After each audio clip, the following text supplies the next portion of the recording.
성도 여러분, 우리가 범사에 감사하지 못하는 이유가 어디에 있을까요? 미국 미네소타주 미니애폴리스에 소재한 베들레헴 교회 샘 크랩트리 목사가 쓴 감사의 기술이라는 책이 있습니다. 이 책에서 크랩트리 목사는 우리가 범사에 감사하지 못하는 이유를 4가지 정도로 설명하고 있습니다. 그 첫 번째가 감사하는 습성이 우리 몸에 배어있지 못하기 때문이라는 것입니다. 두 번째는 우리 주변에 감사하지 않는 사람이 너무 많다 보니 감사하지 않는 것을 오히려 당연하게 여겨버리기 때문에 그렇다는 것입니다. 세 번째는 세상이 불완전하고 불평할 거리가 너무 많아서 감사할 생각 자체를 아예 못한다는 것입니다. 그리고 네 번째는 급변하는 세상에서 너무 바쁘게 살다 보니 감사할 기회를 자꾸 놓치기 때문이라는 것입니다. 그런데 여러분, 이런 4가지 이유를 내세워서 나는 이런 이유 때문에 감사하지 못합니다, 그렇게 말하고 넘어가기에는 우리의 변명이 너무 궁색하다는 느낌을 떨쳐버릴 수가 없습니다. 오늘 보면 22절을 한번 봅시다. 하나님을 잊어버린 너희여, 이제 이를 생각하라. 그렇지 아니하면 내가 너희를 찢으리니 건질 자 없으리라. 하나님을 잊어버린다는 게 구체적으로 무슨 의미일까요? 하나님께서 내게 베풀어 주신 온갖 은혜들을 다 망각해 버리거나 아예 은혜로조차 생각하지 않게 되는 것을 의미합니다. 내가 이렇게 살아있음 자체가 하나님의 은혜이고 사람 구실하며 이제까지 살아온 것 역시 하나님의 은혜임을 깨닫지 못한다는 것입니다. 그러다 보니 하나님이 원하시는 뜻대로 살기는커녕 감사의 말조차 제대로 표현하지 못하는 게 우리의 일반적인 모습입니다. 미국 중산층의 삶을 풍자적으로 묘사한 심슨 가족이라는 애니메이션이 있습니다. 보신 분들도 계실 터인데 거기에 보면 주인공 바트 심슨이 저녁 식사 자리에서 이런 기도를 드립니다. 하나님, 이 모든 건 우리 돈으로 산 거예요. 그러니 아무것도 감사할 게 없어요. 작가는 이 바트 심슨의 기도를 통해 우리의 일상적인 속마음을 들추어내고 있습니다. 우리가 하나님 앞에 기도는 하고 입술로 감사를 표현하기는 합니다. 그러나 실제로 우리의 삶 가운데서 하나님을 향한 진정한 감사가 있느냐, 우리의 감사가 위선적이고 형식적인 것은 아니냐라는 질문을 우리 스스로에게 해보아야 한다는 것입니다. 하나님께 어떤 예물을 올려드리면서 내 마음속에 나를 드러내고 싶고 공치사하고 싶은 그런 마음이 혹 없습니까? 하나님께 예물을 드리면서 내 마음속에 인색한 마음을 가진 적은 혹 없습니까? 그렇다면 우리의 감사는 위선적이고 형식적인 것일 가능성이 높습니다. 여러분, 우리가 하나님 앞에 제대로 된 감사를 드려야 하는데 왜 그렇지 못한 것일까요? 우리가 정말 하나님 앞에 제대로 감사를 드릴 수 있는 비결이 무엇일까요? 제일 먼저 생각해 볼 수 있는 것은 받은 은혜를 은혜로 여길 수 있는 영적인 예민함을 키워가는 것입니다. 시편 103편 2절에 다윗이 내 영혼아 여호와를 송축하며 그의 모든 은택을 잊지 말지어다 라며 자신에게 다짐하는 내용이 있습니다. 사실 우리가 가진 것, 누리는 것 중에 하나님에게서 오지 않은 것이 무엇이 있겠습니까? 아무것도 없지 않습니까? 그러함에도 우리는 그것들을 내 노력의 산물로 또 우연으로 내게 주어지게 된 것으로 여기고 감사하지 못할 때가 얼마나 많은지 모릅니다. 이런 우리를 향해서 사도 바울이 뭐라고 질책합니까? 우리 화면에 나오는 고린도전서 4장 7절을 같이 읽겠습니다. 누가 너를 남달리 구별하였느냐? 내게 있는 것 중에 받지 아니한 것이 무엇이냐? 내가 받았은즉 어찌하여 받지 아니한 것 같이 자랑하느냐? 자랑하느냐. 역대상 29장 10절 이하에 보면 다윗이 성전 건축에 필요한 많은 물품을 준비해서 하나님께 드린 후에 감사하는 장면이 소개되어 있습니다. 다윗이 이렇게 기도합니다. 나와 내 백성이 무엇이기에 이처럼 즐거운 마음으로 드릴 힘이 있었나이까. 모든 것이 주께로 말미암았사오니 우리가 주의 손에서 받은 것으로 주께 드렸을 뿐이다. 내 것 드린 거 아니라는 것입니다. 주님께서 내게 맡겨주신 것 가운데 지극히 일부를 하나님께 되돌려 드렸을 뿐이라는 것입니다. 여러분, 우리도 이 다윗처럼 바울처럼 모든 것이 하나님의 것이고 하나님이 내게 잠시 맡겨주셨다 하는 깨달음을 가지게 될 때 우리는 하나님 앞에 비로소 제대로 된 감사를 드릴 수 있을 것입니다.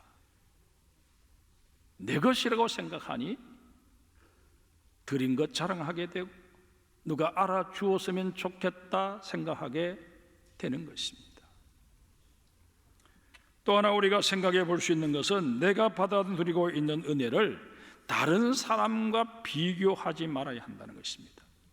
마태복음 20장에 보면 포도원 품꾼 이야기가 소개되어 있습니다.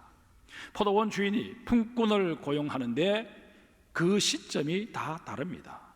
어떤 사람들은 이른 아침에, 또 어떤 사람들은 아침 9시에, 또 어떤 사람은 정오에 오후 3시에 그렇게 고용을 합니다. 심지어 일을 마감하기 바로 1시간 전에 고용된 사람도 있었습니다. 이었고 해가 져서 품삯을 정산하는 시간이 되었습니다.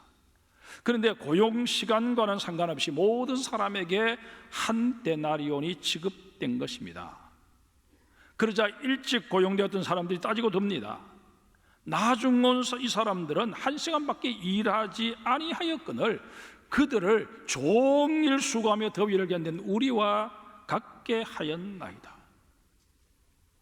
형평성 논리를 적용시키면 이 말이 맞는 항의처럼 여겨질 수도 있습니다. 그러나 포도원 주인의 입장은 단호합니다. 친구여, 내가 내게 잘못한 것이 없노라. 내가 나와 한 데나리온의 약속을 하지 아니하였느냐? 내 것이나 가지고 가라. 나중은 이 사람에게 너와 같이 주는 것이 내 뜻이니라. 내 것을 가지고 내 뜻대로 할 것이 아니냐? 내가 선함으로 내가 악하게 보느냐? 너의 것을 빼앗아서 이 사람 준 게 아니고 너에게는 내가 정상적인 임금을 지불했고 이 사람들에게는 내가 알아서 더 준 것이니 그것 가지고 시비 걸지 말라는 것입니다. 우리는 스스로 상대적 우월감에 빠져서 자신은 남다른 대우를 받아야 한다고 생각하는 사람들이 없지 않아 있습니다. 또한 자신은 그런 대우를 받을 만한 충분한 자격이 있다고 자기 자신을 스스로 과대평가하는 사람들이 없지 않습니다. 이런 사람들은 웬만해서는 자신이 제대로 된 예우를 받고 있다고 생각하지를 못합니다. 그러기에 이들의 마음속에는 감사의 감정은커녕 늘 불평과 원망이 자리할 공산이 큽니다. 여러분, 비교의식이라는 것 우리의 본성과도 같아서 마음먹는다고 해서 쉽게 우리 마음에서 정리될 수 있는 게 아닙니다. 따라서 이 비교의식은 뭐 어떻게 해서든 내가 없애기 위해서 애쓸 게 아니라 차라리 선용하는 지혜가 필요합니다. 중세시대에 아주 지혜로운 수도사가 한 사람 있었습니다. 하루는 그 수도사가 흰 종이 중간에 선을 하나 긋고는 제자들을 불러서 너희는 이 선을 손상시키지 말고 이 선에는 손을 대지 말고 이 선을 더 짧고 더 가늘게 만들어라. 그렇게 문제를 내었습니다. 제자들은 아무리 궁리를 해봐도 그 그어져 있는 선에 손을 대지 않고 어떻게 할 길이 없었습니다. 그때 한 제자가 그 종이에 그어진 선 좌우편에 더 굵고 긴 선을 여러 개 그렸습니다. 그러자 수도사가 먼저 그어 놓았던 선이 상대적으로 짧고 가늘게 보이는 것이었습니다. 성도 여러분, 우리가 인생을 살면서 기도의 선, 헌신의 선, 사랑의 선, 용서의 선, 용납의 선을 굵고 길게 많이 긋게 되면 내 마음속에 알게 모르게 자리했던 불평과 원망의 선은 점점 더 짧아지고 가늘어지게 될 것입니다. 여러분, 이런 우리의 모습이 될 때 과거에는 내가 전혀 감사거리로 여기지 않았던 것들이 내게 감사거리로 다가오면서 하나님, 내가 미처 몰랐는데 이것도 감사거리였군요 고백하게 되는 하나님의 사람들이 될 것입니다. 감사할 수 있는 비결을 하나만 더 생각해 본다면 완벽주의에서 벗어나는 것입니다. 적지 않은 사람들이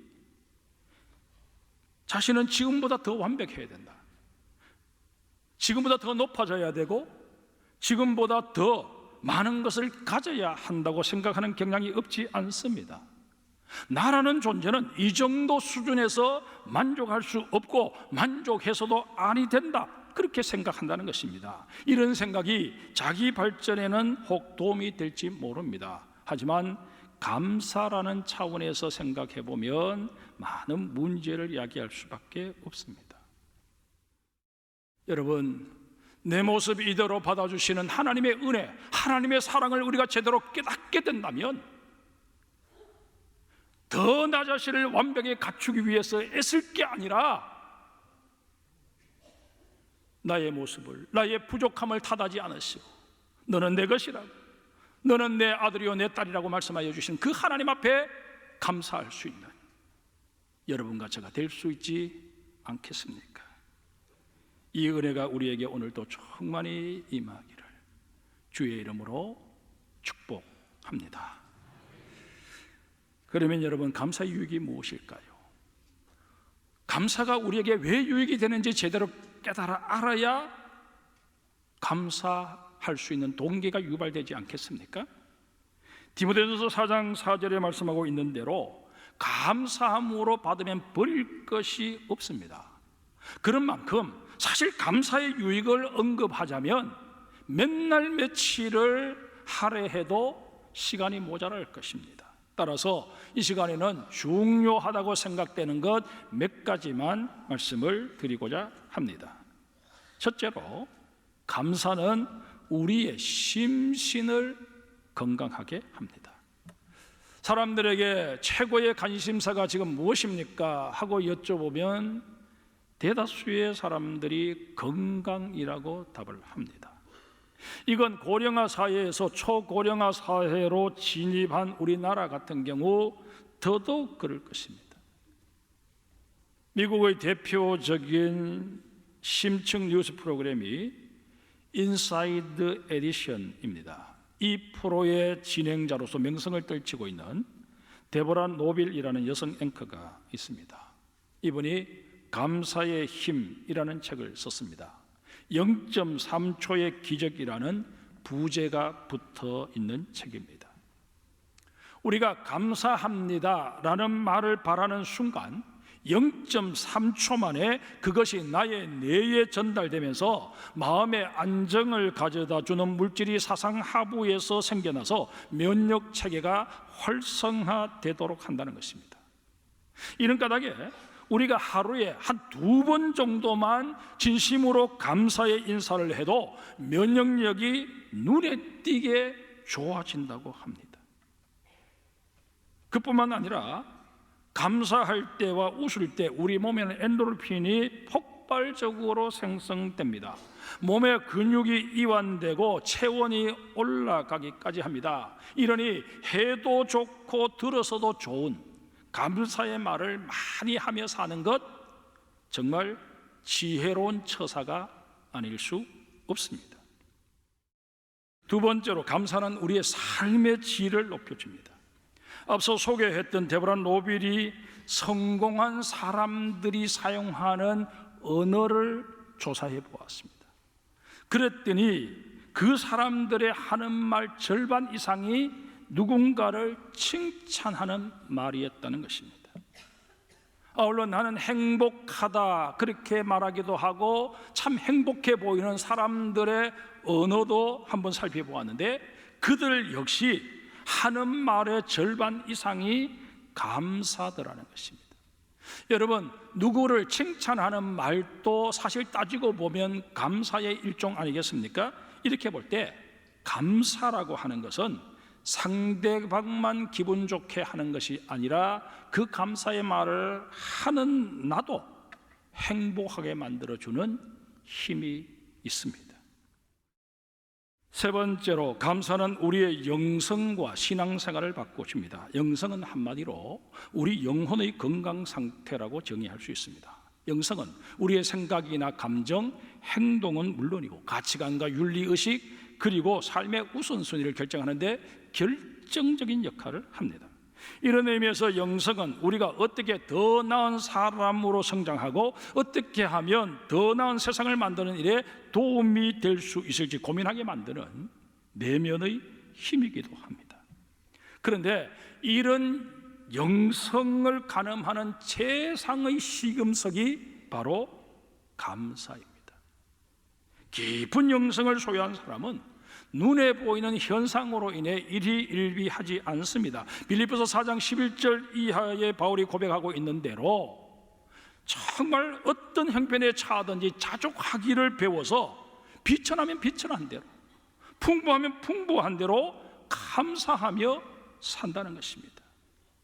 그러면서도 그렇게 사는 것을 공치사하는 게 아니라 주님께서 내게 능력을 주셨기 때문이라 그렇게 고백하며 모든 영광을 하나님께 돌린다는 것입니다. 또한 감사는 나의 내면에 자리하는 가장 강력한 힘입니다. 감사는 고통 속에서도 나를 지키고 계시는 주님의 손길을 노래하게 만들고, 절망 속에서도 그 너머에 존재하는 하나님의 은혜를 바라보게 만들어 줍니다. 감사는 상처 입은 우리의 마음과 영혼을 치유해 주며 세상과 이웃을 바라보는 시선을 정화해 줍니다. 그리고 종래에는 하나님께서 우리를 위해서 부르신 그 부름의 상을 위해 달려가도록 우리를 격려하고 이끌어 줍니다. 그뿐만이 아닙니다. 감사가 만들어내는 나의 이런 아름다운 모습과 삶은 주변 사람들에게도 거룩한 영향력으로, 선한 도전으로 작용하게 되면서 나는 나 자신도 모르게 우리 주님께서 요구하신 대로 세상의 소금, 세상의 빛으로 살게 되는 것입니다. 페르시아의 사니아라는 시인의 이야기로 설교를 맺습니다. 사니아는 하나님께 감사하는 것으로 유명한 시인입니다. 이 사니아가 어릴 때 얘기입니다. 신발을 살 돈이 없어서 맨발로 걷다가 돌뿌리에 발가락이 부딪혀서 다치게 되었습니다. 너무 아파서 주저앉아 이런 푸념을 합니다. 나는 왜 가난한 부모 밑에 태어나 신발도 못 신고 다니나. 그런데 그 사니아 앞으로 다리를 잃은 장애인이 지나갔습니다. 그 순간 사니아는 신발은 내게 없지만 나에게는 어디든 쉽게 갈 수 있는 두 다리가 있으니 감사하다. 그 후 사니아는 자신에게 없는 것을 불평하기보다는 있는 것에 감사하는 습관을 키워갔습니다. 그리고 그런 자신의 습관을 시로 표현해서 유명해졌습니다. 사랑하는 성도 여러분, 우리에게 감사거리를 찾고자 하는 마음만 있으면 감사거리는 우리 주변에 지천으로 널려 있습니다. 눈을 뜨고 감사거리를 찾는 우리 장성의 성도들이 되시기를 주의 이름으로 축복합니다. 오늘 보면 23절, 감사로 제사를 드리는 자가 나를 영화롭게 하리니 그의 행위를 옳게 하는 자에게 내가 하나님의 구원을 보이리라. 아삽을 통해서 우리에게 주시는 하나님의 말씀입니다. 이 말씀대로 감사를 통해 하나님을 영화롭게 하는 우리 장성의 모든 성도들이 되시기를 주의 이름으로 축복합니다.